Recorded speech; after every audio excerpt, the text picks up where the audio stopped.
Hi guys, Fenny Charles here, and I want to talk to you today about risk taking.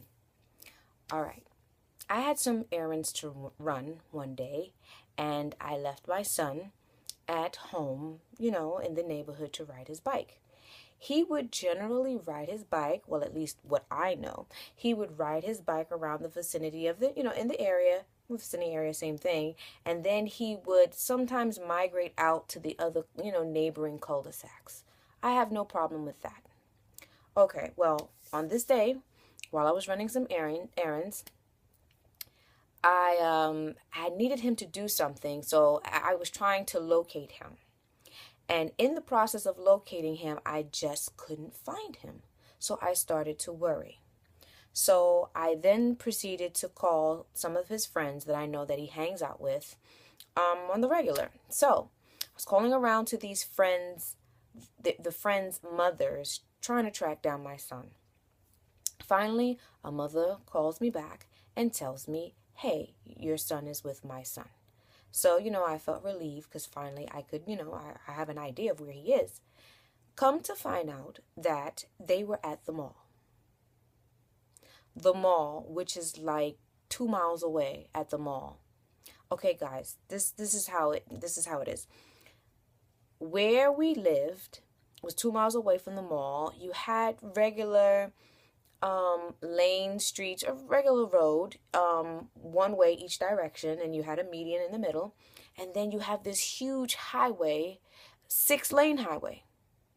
So I was petrified, I was mad, I was upset because my son, and at the time, what was he in? He was in, I think he was in middle school. He was in middle school, just beginning middle school. He was a sixth grader. Yes, I remember now. Sixth grader going to the mall on a bike crossing a 6-lane highway. I don't even really think it was 6-lane. Is it 6 or 4? It was a 3 to 4 lane each way highway. All right. So now he contacts me back. I'm fuming. I'm upset. I had to calm myself down because I had to be thankful that he made it there in one piece. And then with that, I went and I picked him up because I was like, oh no, you are not driving back. Anyway, I'm sitting here and I'm yelling and I'm carrying on and I'm saying, don't you ever do that again. You scared me. And I didn't want to freak him out too much, but I wanted him to understand the seriousness of this. And then I was sitting there and I was thinking, this guy he was risking his life to go to the mall, just to hang out with his friends. He was not thinking about the possible dangers. He was just so focused on getting to the mall with his friends. And then I started to think, wait a minute, he's just doing something naturally that we are all inclined to do. Okay, aside from the fact that it's dangerous, yes, you shouldn't go over there. You didn't have permission to go over there. But under the essence, I realized we are all natural born risk takers. That is a part of us growing and growing out of our situation, whatever it may be. When we were small or when we were younger and we didn't know how to walk, we took the risk of falling and hurting ourselves, but we were determined to walk. When you're learning to ride your bike, you take the risk of falling off a lot more times than when you actually know how to ride a bike. It's the same thing with driving a car. You take the risk. How many times have we've been told not to do something, but we still do it because there's something in us that urges us forward because we got to have it, we got to have it, we got to have it. Now, I understand that risk taking, as far as moving towards our dreams, we don't want to do that because we are afraid of failure. But imagine if we had that mindset in learning how to walk. We don't want to learn how to walk because we're afraid that we will fall. You don't want to learn to drive a car because you're afraid that you will hurt yourself or hurt others. Same thing with riding a bike. So now I'm sitting here and I'm thinking, okay, so we're natural born risk takers, but as we get older, we try to dampen those things about us. And do you know what happens when you try to dampen taking risks and growing larger or out of your situation? It's a very dull, boring, miserable life.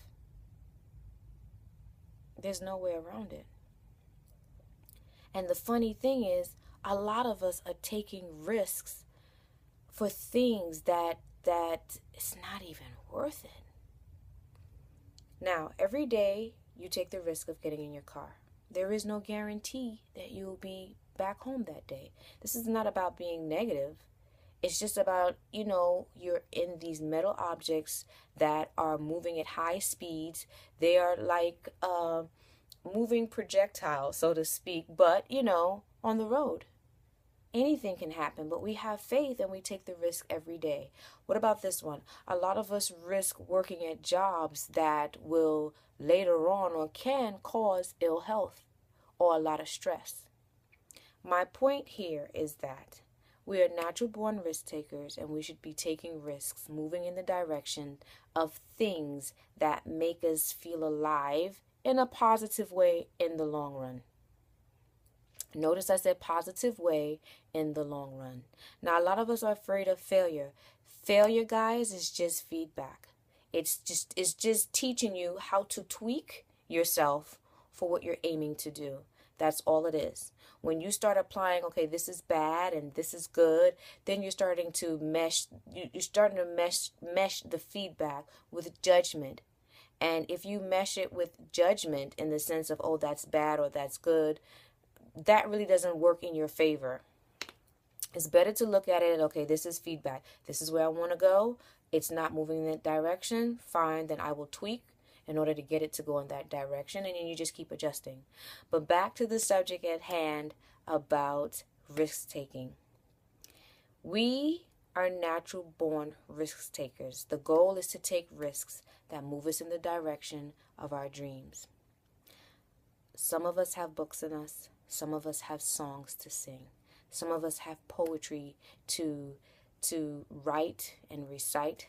Some of us have inventions that are brewing inside of us.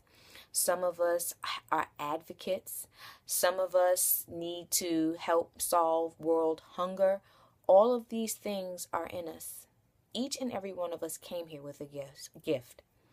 And our goal is to take the risk-taking natural ability and use it to move towards our dreams. All right, guys, that's all, and I'll see you in the next video. Bye.